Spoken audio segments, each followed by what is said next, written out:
कोरबा की बात करें जय सिंह अग्रवाल जी के, तो भी भ्रष्टाचार में लिप्त हैं। धन बल के साथ में वो चुनाव लड़ते हैं।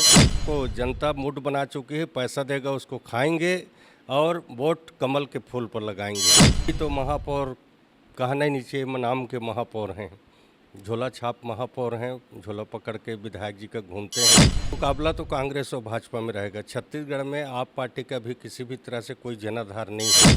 तो भूपेश बघेल का तो भ्रष्टाचार का कोई सीमा नहीं है।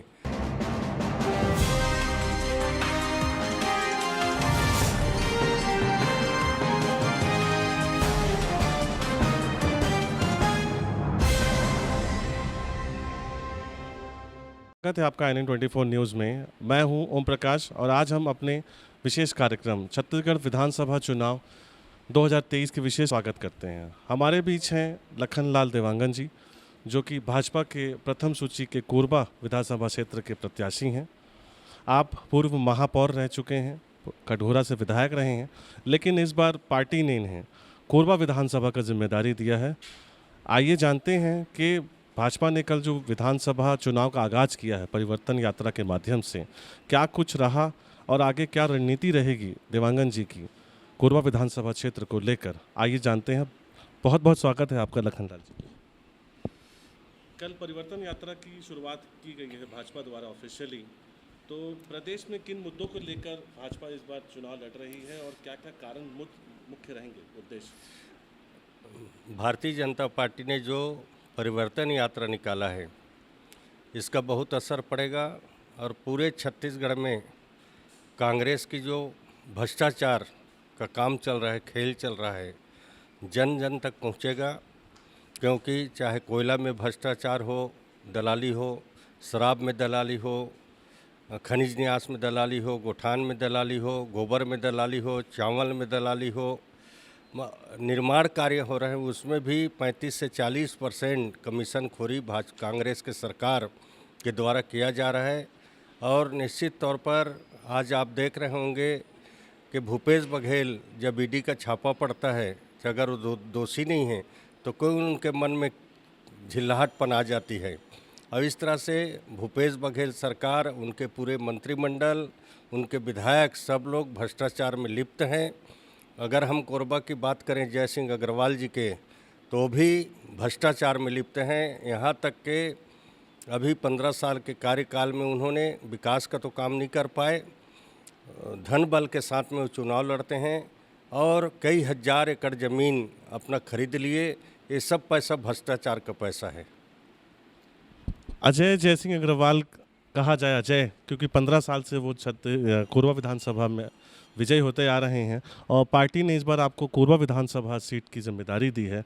क्या कुछ देखती है पार्टी आपके पीछे? देखिए, मैं कोरबा नगर निगम के महापौर के रूप में काम सेवा दी जनता के बीच में। अब उस समय चाहे शहर का विकास हो, चाहे झुग्गी झोपड़ी वाले उसी समय जाने कि सीसी रोड क्या होता है। अब मैंने सीसी रोड का जाल बिछाया, पानी की व्यवस्था कराया, विद्युत पोल की व्यवस्था कराया और हर गली को पक्कीकरण करने का काम किया। इस कारण से कोरबा की जनता मुझे याद करती है आज भी। और निश्चित तौर पर इस बार जन बल की लड़ाई है और धन बल की लड़ाई है। और इस बार जन बल धन बल को मात देगी, क्योंकि उनका पैसा को जनता मूड बना चुकी है। पैसा देगा उसको खाएंगे और वोट कमल के फूल पर लगाएंगे।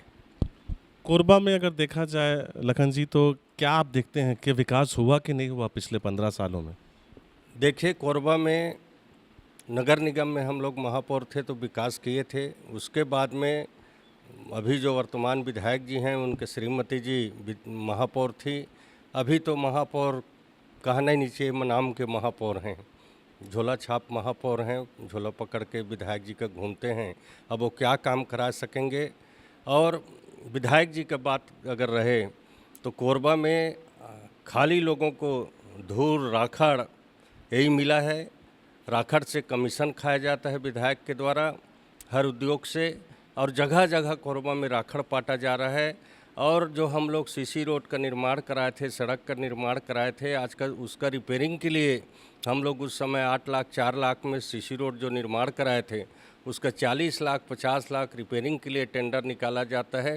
और लिपा पोती करके पूर्ण रूप से भ्रष्टाचार कर दिया जाता है और 2 दिन में फिर टूट जाता है। अगर शहर में डामरीकरण का भी काम होता है, एक बारिश होता है तो सारी डामरीकरण उखड़ जाता है। इस तरह से गुणवत्ता विहीन काम करके कमीशन खोरी का काम पूरा किया जाता है। इस बार मैदान में आम आदमी पार्टी भी विशाल केलकर को यहाँ पे अपना प्रत्याशी के रूप में खड़ा किया है। आप मेन अपना मुकाबला किससे मानते हैं? देखिए, मुकाबला तो कांग्रेस और भाजपा में रहेगा। छत्तीसगढ़ में आप पार्टी का भी किसी भी तरह से कोई जनाधार नहीं है और छत्तीसगढ़ में भारतीय जनता पार्टी और कांग्रेस के बीच ही मुकाबला होने वाला है और इस बार भारतीय जनता पार्टी की सरकार छत्तीसगढ़ में बनेगी। अमित शाह जी का लगातार दौरा रहा है और प्रधानमंत्री मोदी भी कल रायगढ़ में आने वाले हैं। आप क्या देख रहे हैं कि बड़े बड़े जो नेशनल लीडर हैं वो छत्तीसगढ़ में अपनी धमक दे रहे हैं, अपना परिचय दे रहे हैं, अपना पहुंच बता रहे हैं, तो इससे क्या भाजपा क्या यहाँ पे एकदम पूरी तैयारी के साथ चुनाव लड़ रही है?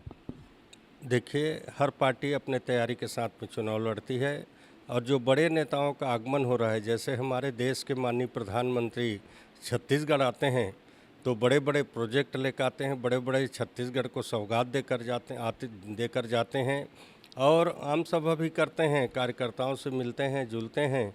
और अगर कांग्रेस वाले बोलते हैं कि छत्तीसगढ़ में भारतीय जनता पार्टी के बड़े नेता आ रहे हैं, तो बड़े नेता आते हैं तो छत्तीसगढ़ का विकास होता है, बल्कि उनके नेता आते हैं तो अनाप शनाप बयानबाजी करके चले जाते हैं। उनके भी नेता आ रहे हैं छत्तीसगढ़ में, चाहे राहुल गांधी हो, अपना प्रियंका गांधी हो, इन लोग भी आते हैं। उनके राष्ट्रीय अध्यक्ष खड़गे जी भी आए थे और निश्चित तौर पर बड़े नेताओं को आना चाहिए। बड़े नेता आते हैं तो उनका फ़ायदा भी मिलता है।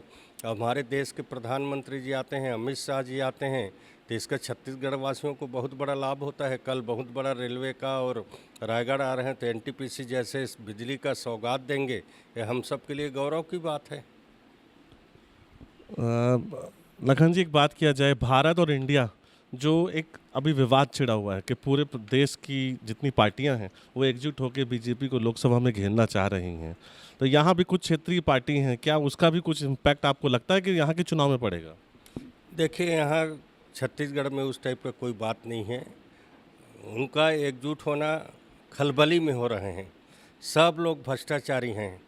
हर कोई के पीछे न कोई न जांच चल रहा है, कोई जेल में जा रहा है, कोई बाहर आ रहा है। इस टाइप के भ्रष्टाचारियों का एकजुट होना देश के लिए एक तरह से मैं खतरा मानूं कि भ्रष्टाचारी लोग हर नेता को देख लो आप, किसी को अभी नायडू जी जेल चले गए, भ्रष्टाचार किए हैं, लालू यादव भ्रष्टाचार किए हैं, मुलायम यादव भ्रष्टाचार किए हैं, सोनिया राहुल गांधी जी भ्रष्टाचार किए हैं। छत्तीसगढ़ के अगर बात करें तो भूपेश बघेल का तो भ्रष्टाचार का कोई सीमा नहीं है और इन लोग हर बार चुनाव के समय एकजुटता दिखाते हैं। बाकी हमारे देश के माननीय प्रधानमंत्री के सामने कोई नहीं टिक पाएगा, क्योंकि देश की जनता जानता है कि प्रधानमंत्री नरेंद्र मोदी जी के बनने के बाद देश मजबूती के साथ, चाहे आर्थिक स्थिति में हो, चाहे सुरक्षा व्यवस्था में हो, चाहे भारत का मान विदेशों पर बढ़ाने का काम उन्होंने किया है। पहले जब कांग्रेस के प्रधानमंत्री विदेश जाते थे तो वहाँ के लोग, राष्ट्राध्यक्ष लोग सोचते थे कि भारत का प्रधानमंत्री आ रहा है तो कर्जा मांगने आएगा। बाकी आज भारत के प्रधानमंत्री जाते हैं तो उनका चरण स्पर्श कर करके प्रधानमंत्री जी का स्वागत किया जाता है। जानते हैं कि प्रधानमंत्री आ रहा है तो विदेश को आज भारतीय जनता पार्टी की सरकार माननीय नरेंद्र मोदी जी के द्वारा विदेशों को कर्जा दिया जा रहा है। इतना आर्थिक स्थिति भारतवर्ष का प्रधानमंत्री जी ने अपने 9.5 साल के कार्यकाल में बना दिया है। बात करें आपके विधानसभा क्षेत्र कोरबा की, तो यहाँ किन मुद्दों को लेकर आप जनता से अप्रोच कर रहे हैं, जनता के बीच जा रहे हैं, और क्या आपकी आगामी रणनीतियाँ हैं जो आप उन तक पहुँचा रहे हैं? देखिए, हम लोग जनता के बीच कोरबा विधानसभा को, जिस तरह मैं महापौर था तो एक तरह से विकास के आयाम लिखा गया, उसी तरह से हम सर्व समाज, सर्व लोगों से चर्चा करके कोरबा विधानसभा को एक विकास के श्रेणी में ले जाएंगे और राखड़ मुक्त करेंगे। झुग्गी झोपड़ी वासियों को अगर भारतीय जनता पार्टी की सरकार बनती है तो हम पट्टा दिलाने के काम करेंगे। कांग्रेस की सरकार ने प्रधानमंत्री आवास को रोक के रख दिया है, 16,640 आवास।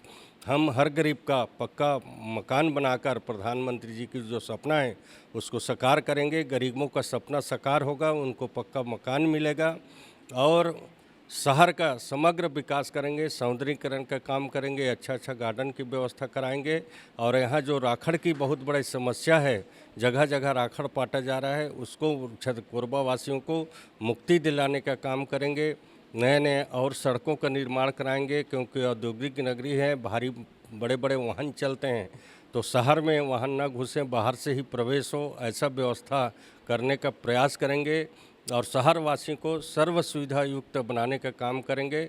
हमारे भारतीय जनता पार्टी की सरकार बनेगी तो झुग्गी झोपड़ी वासियों को हम लोग, मैं विधायक बनता हूं और छत्तीसगढ़ में सरकार बनता है तो मेरे समय महापौर कार्य में झुग्गी झोपड़ी में हम लोग कर मुक्त रखे थे, उसी तरह से कर मुक्त करवाएंगे। और झुग्गी झोपड़ी वासियों को पानी का बिल जो अनाप शनाप इन लोग भेज रहे हैं उसको लागू लगाएंगे। टैक्स में नगर निगम के द्वारा कोरोना काल में अनाप शनाप टैक्स वसूला गया, उसको सारी दूर करेंगे और पूर्ण रूप से कोरबा वासियों को उनके सुविधा के अनुसार सेवा देने का प्रयास करेंगे। ये भाजपा प्रत्याशी लखनलाल देवांगन जी, जिनका कहना है कि भाजपा की अगर सरकार बनती है और वो विधायक चुन के आते हैं तो झुग्गी झोपड़ी और शहर के विकास के लिए उनका सबसे बड़ा ध्यान रहेगा। साथ ही साथ कोरबा में जो प्रदूषण की जो मात्रा बढ़ी है, जैसा उनका कहना है, उन पे वो लगाम लगाएंगे, अंकुश लगाएंगे। औद्योगिक नगरी होने के कारण सड़कों पे भारी वाहनों का जो अत्यधिक जो लोड रहता है उस पर वो अंकुश लगा के नए नए सड़कों का निर्माण कराएंगे। आगामी 2023 छत्तीसगढ़ का जो विधानसभा चुनाव है, ये भाजपा और कांग्रेस मुख्यतः दोनों की ही लड़ाई है, ऐसा लखनलाल देवांगन जी का कहना है। अब देखने वाली बात होगी कि कोरबा की जनता किस करवट बैठेगी, किस करवट उनका मूड रहेगा। अभी के लिए मैं ओम प्रकाश साहू, कोरबा से, धन्यवाद।